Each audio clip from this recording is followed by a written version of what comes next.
Well, there you are. I'm Dick Foth. It's great to be back with you. This is Easter Sunday morning, and we're so glad you could join us. Here's the end of the story. Not the end, but it's the rest of the story of Holy Week. This is how it reads from Luke, the 24th chapter. On the first day of the week, very early in the morning, the women took the spices they had prepared and went to the tomb. They found the stone rolled away from the tomb. But when they entered, they did not find the body of the Lord Jesus.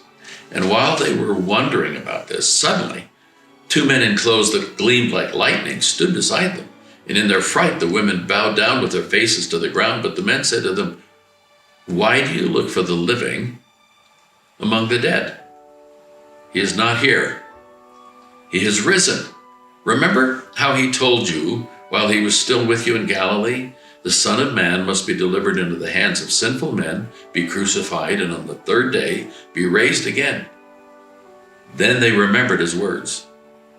When they came back from the tomb, they told all these things to the 11 and to all the others. It was Mary Magdalene, Joanna, Mary the mother of James, and the others with them who told this to the apostles.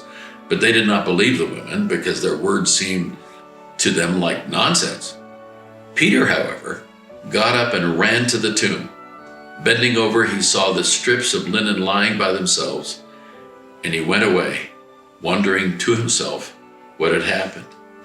Later in this chapter in Luke, it tells about Jesus meeting some folks that afternoon, walking to a little town not far from Jerusalem called Emmaus, and he describes to them who he is from the scriptures.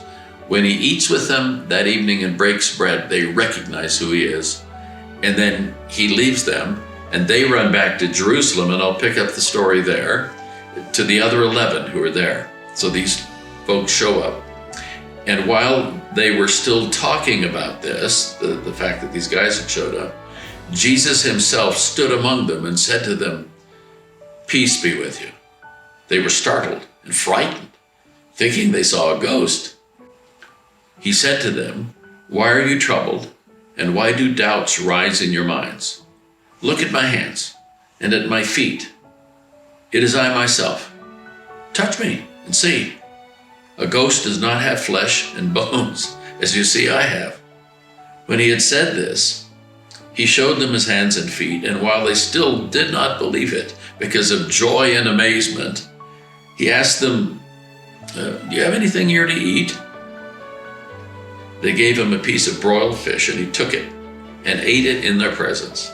He said to them, "This is what I told you while I was still with you.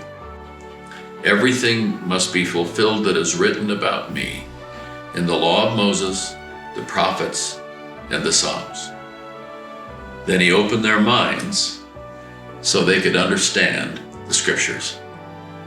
I hope these readings this week have opened our minds just a bit.